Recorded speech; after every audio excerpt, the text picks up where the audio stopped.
Yeah, and I DVR. Oh my god. I DVR. I You DVR'd. DVR.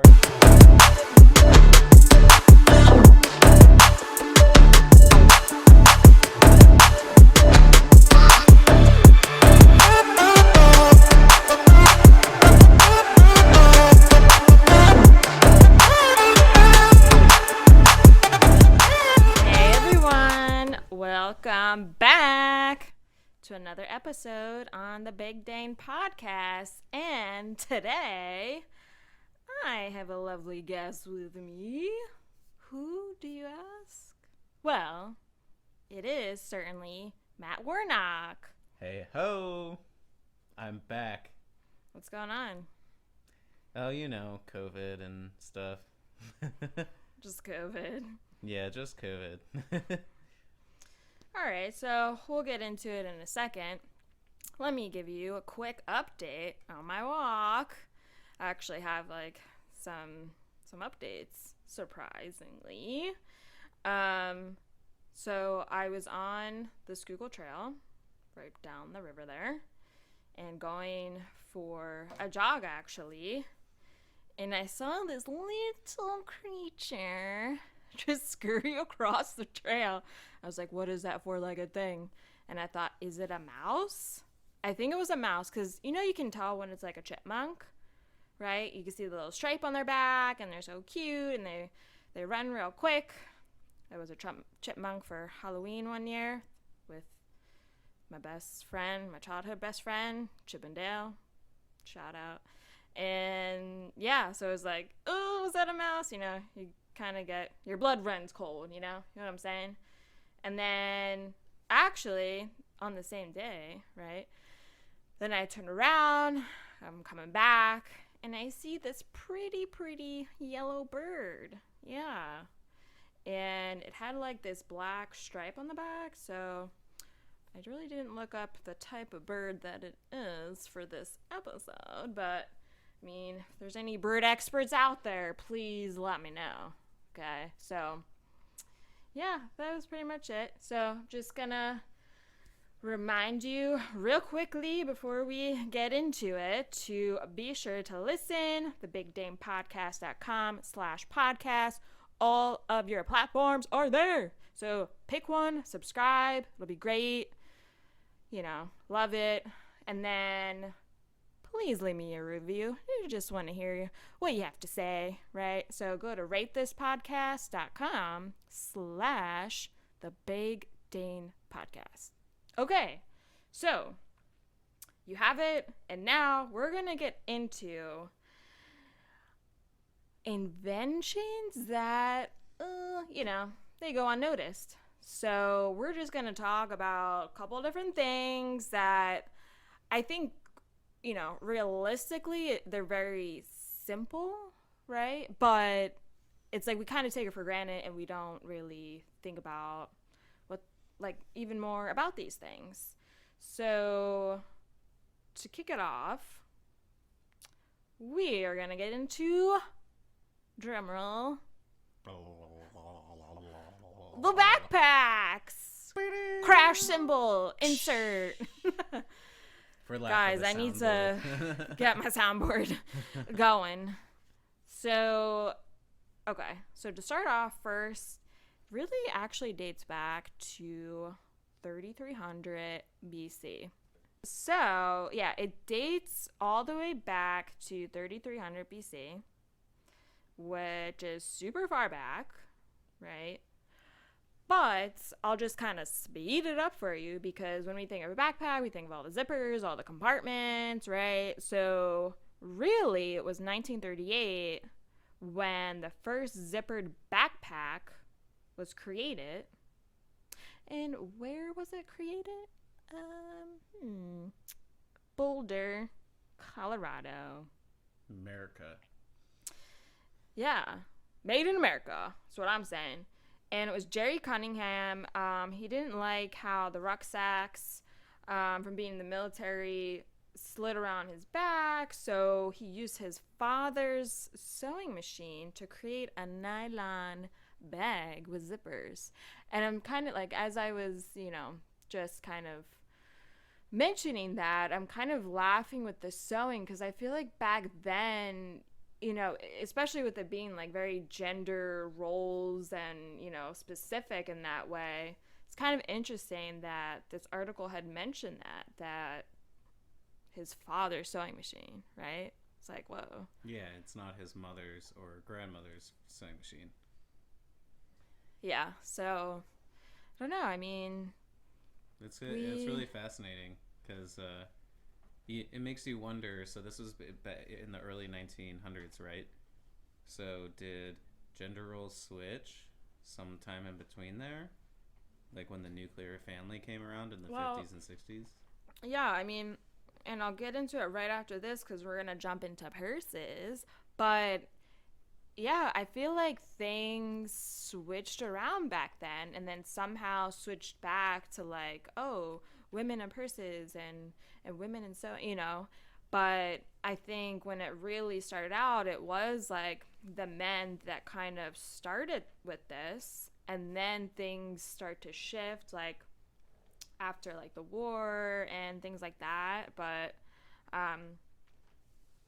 Matt's trying to open another beer in his I'm trying to be baby cooler. Trying to be inconspicuous about the zipper sound. I have all kinds of funky sounds on my episodes, so like you guys been hearing me like slugging down beer, so I think we're all good here. You're getting experienced enough where you're so, like, just zipper the damn. Yeah, so it's, I don't know, it's like, yeah, I feel like we take it for granted and we don't like really think about like, oh, well, it's just a backpack. But it's not just a backpack. I mean, someone thought of this. Yeah, like we you didn't can carry so much stuff. Like, how much more can you carry with a backpack that you couldn't otherwise? Like, you can carry your phone, your wallet, and your face mask. Okay, well, that would be for a purse, but yeah. Well, yeah, or a purse. I mean, I'm talking from a guy's perspective. We have pockets, so. Well, I have pockets, too. That's how I buy, like, all my clothes. I'm like, does this have a pocket? You have secret pockets. Especially, like, dresses and their pockets. Like, come on. Gotta look out for these things. No, but really, I mean, because you think, like, you know, you go to preschool, you go to kindergarten, you know, literally your entire life of school, it's like you have a backpack. It was always the excitement for me, like, oh, can I get a new backpack? And meanwhile, I've had the same backpack since college, and I just turned 30 a few weeks ago. I will say, I probably didn't. I remember getting like an LL Bean one, you know, I'm talking about like typical, but I always like preferred like a dark color for things, like whether it be like sneakers, whatever, a purse or a backpack, so it doesn't get so dirty. So I got a black LL Bean, a book bag. That's another word. Book bag instead of backpack. It's branding. What else? So, but then I like had that. Maybe it was sophomore or junior year of high school. But then I like kept that through college, and then even like traveled with that a little bit. Because there was like, it was good quality, and then I had like so many different compartments, zippers. That's what I love the most. But yeah, okay, well, there you have it. The backpack. 1938 peeps. Now, purses. I mean, all of us women, maybe even some men, you know, they have some sort of satchel, or I think some of us say man purse. At least that's what I tell my dad. I was like, Dad, where's your man purse? Because he'll just like lose things, and before you know it, now we're locked out of the car, right? And then we're like, shit, like now what? I didn't know your dad had a man purse. True story, peeps. I've never seen him with one. Wow. I'm looking forward to seeing him. He used to have it a lot when he was still working. So now that he's retired, like, you know what? I'm going to see him tomorrow. So I'm going to ask him about it. Ask him if we can get photos with him and his man purse. Oh, that's a fabulous idea. So we could pose. Yeah. But I think also too, like with his background, like he's German, and I think he also saw like his cousins have this too, and so he felt like comfortable like getting a little like, again, what I call a man purse, because he puts like his wallet in there, like There everything. wasn't a stigma in that culture. Yeah. So anyway, so the first modern day purse was envisioned in 1841 by a great entrepreneur of the time named Samuel Parkinson. Parkinson requested a set of traveling cases and trunks for his travels, and also what? Okay, I'm afraid to say this, but it says literally in this article, and also a case for his wife. Now, to me, the way that I'm reading it is that he's shoving his wife in a suitcase and closing her up like a coffin. What else do you think it's for? I don't know. It's just odd the way they have it. It's called a wifey case. Ew. So yeah, I mean, all the way back to 1841. And now there's so many different purses, so many designer purses. I like to look for the discounts. Not really big on designer. Like, I don't know. I think the one brand that I would buy a lot from was Fossil. I really like their styles and the quality. Other than that, then I'm going to Nordstrom Rack to get like a discounted, maybe Kate Spade or like something that seems a little fancier, I guess. But to me, like, I don't need the brand. I just want to be a quality, affordable, and some zippers and something that's gonna fit my wallet, but not like too big, because, you know, I'm not the biggest person, so I'd look funny with one of those large bags. What do you think came first, the purse or the fanny pack? Ooh, that we would have to look up, unless you're looking that up now. No, I'm just, before I look it up, I want what you think. Probably, well, honestly, I feel like it's all like relatively the same, because I think where it really stemmed from was like kind of back to like the military, and they would have these little kind of purses, right, that were like attached to your belt. So it's like that's kind of like a makeshift fanny pack. So when did the fanny pack come out then? What are they saying? 1980s. 1980s. You want to see the photo on the Wikipedia page? Oh, You'll my have to put God. this in your show notes, but it's pretty hilarious. Oh, it's only a side view. You can't really see it, but It's this middle-aged looking woman dressed in a blue top. she looks very patriotic because She she has a looks- red She fanny looks pack. very patriotic, kind of like a Karen, but with black hair. She's got a big belly and a fanny pack that's hanging on the bottom of it. I love a great fanny pack. Heck, Matt got me a fanny pack for Christmas. Well, I asked for it because I really wanted one. It's pretty great. Like, hands free. I'm walking around. I don't have to carry anything. I'm just like, it's around my waist. It's a Kate Spade one, right? It's a Kate Spade one. Ugh. And it's a great color. It's like a fuchsia, a pop of color, you know. So, but yeah, I mean, it's crazy how much it's evolved and how there's so many different kinds out there. So, anywho, yeah, so now we're going to get into the sunglasses. Yeah. So, sunglasses were around for a while, but when they really started taking off was when they started to be made cheaply, like plastic, and were able to be mass produced. And what was interesting is they were started to be made from a celluloid by a guy named Sam Foster in 1929, and he started selling them first at Atlantic City, New Jersey. Bam. And Local. yeah, and he was selling them under the name Foster Grant from the Woolworth on the Boardwalk. So AC Boardwalk. yeah, so I'm like picturing that as like one of those side stands or small shops you see on the boardwalk. Yeah. So I honestly, not to get too deviate from the topic, I honestly love visiting those small shops on the boardwalk because they usually have some like interesting stuff to sell.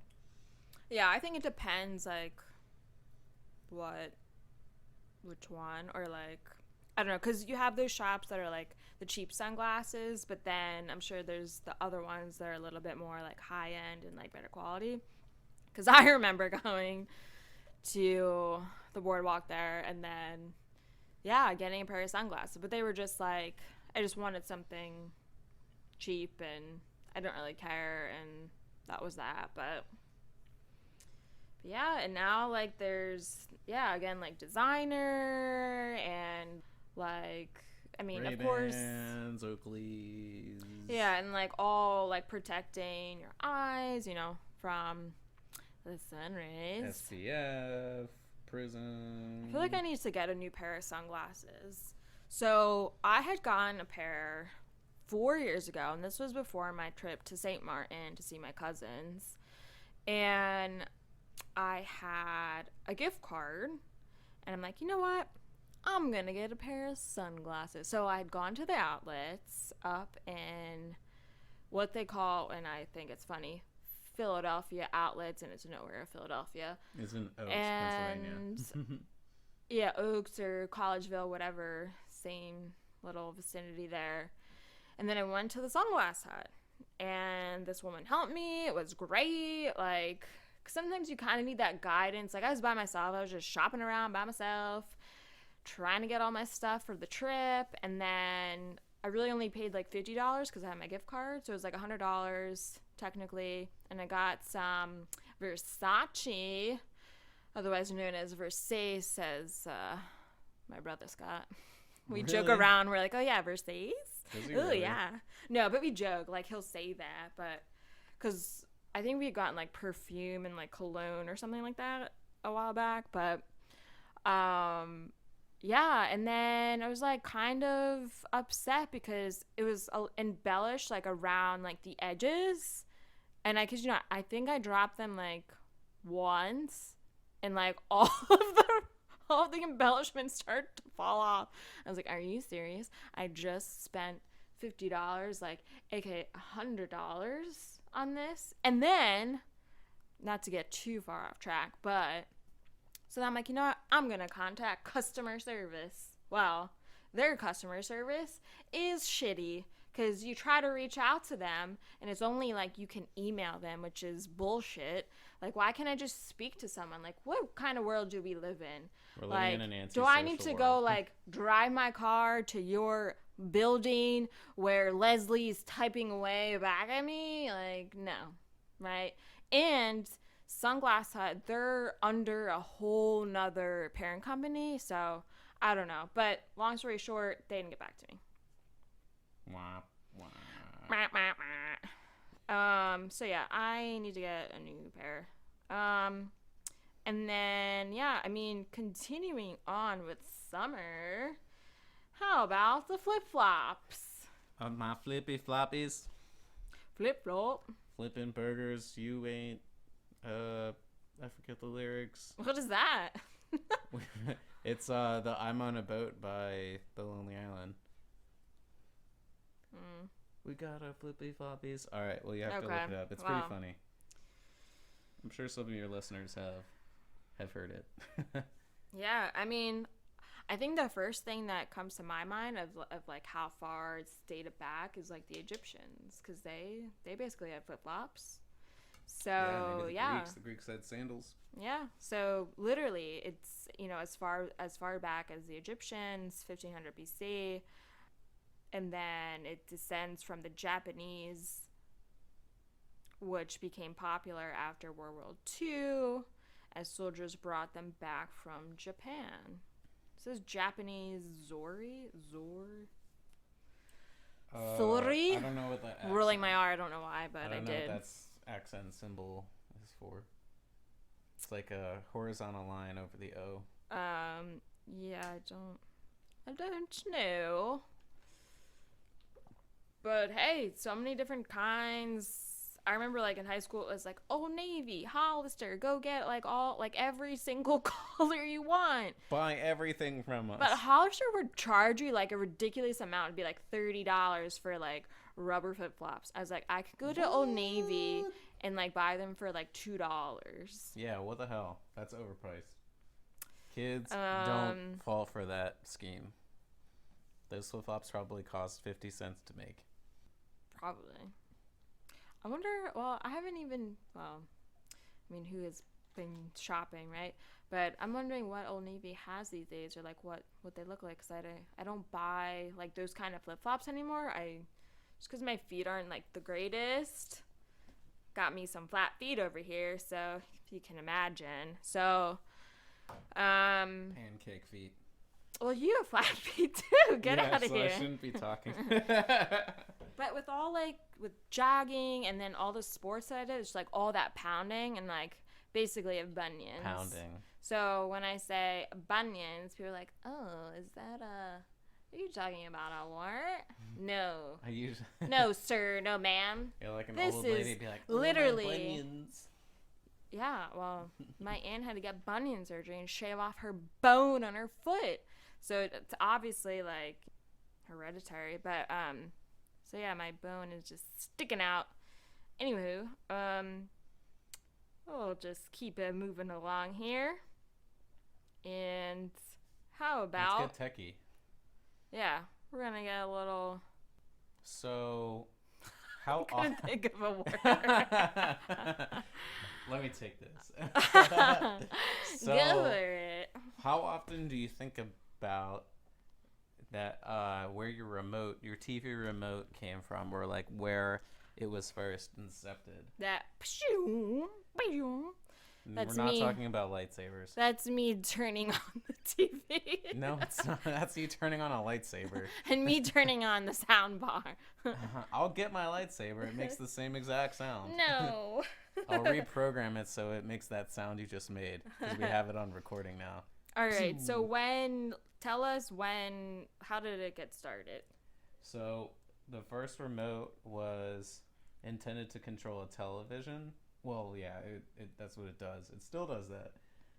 It was actually developed by Zenith Radio Corporation in 1950, which is, yes, the same Zenith that we all know. We all know. Yeah. Are they even a good brand? Not anymore. They used to be. Not to go on a side tangent. Not to bash them. Just, it wasn't a brand, I guess, that we would rely on, or like we would always be like Sony, because we knew like they lasted long. So then I feel like when I heard like any other brand, I was like, oh, is that even good? When I used to work for Circuit City, I would have customers come in and specifically request to only buy American-made TVs, which was really challenging because the only TV we had that was American-made was Zenith. And the only TV of Zenith that we had was a CRT TV, like those tube TVs. Oh.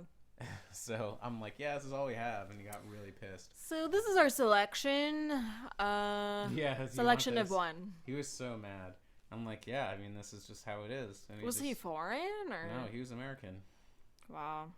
I don't know. I mean, I give him props for trying to support American businesses, but sometimes you have to sometimes you gotta go elsewhere. So anyway, Zenith ended up calling this device the Lazy Bones, and yeah, and it was connected to the TV with a wire.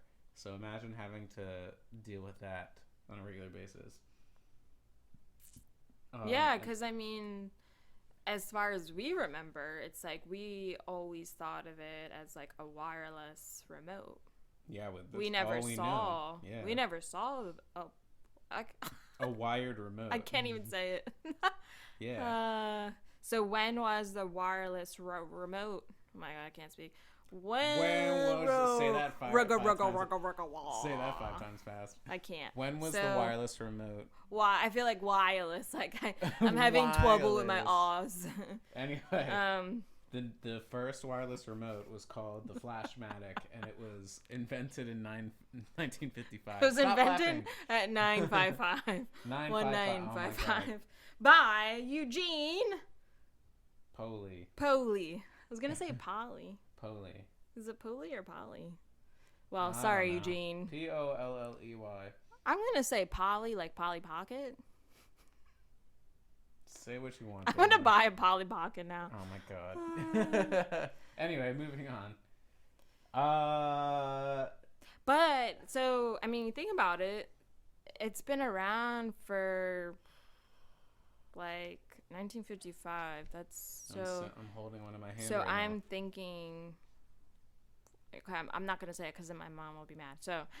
What? Now I'm really curious. Because I know your mom listens to this. Okay, I was just gonna say anyway. So as old, as young as my mom. Good catch. Yeah, I mean, but that's a long time. Sorry, Mrs. Tremorne. It's interesting the things that we still have today, and yet they were developed so long. But things like the remote, I mean, even with all the streaming that we have, we still have some sort of remote, right? So could be your phone, could be the actual remote. Yeah. Or how about, okay, I feel like I remember going to friends' houses, and they had remotes. This would be like high school or whatever, but then there's like 10 remotes. I'm like, the fuck? Like, well, which remote do I use? They definitely have. And then it's like one for the satellite, one for the VCR, a third for the TV, a fourth for my butt. What?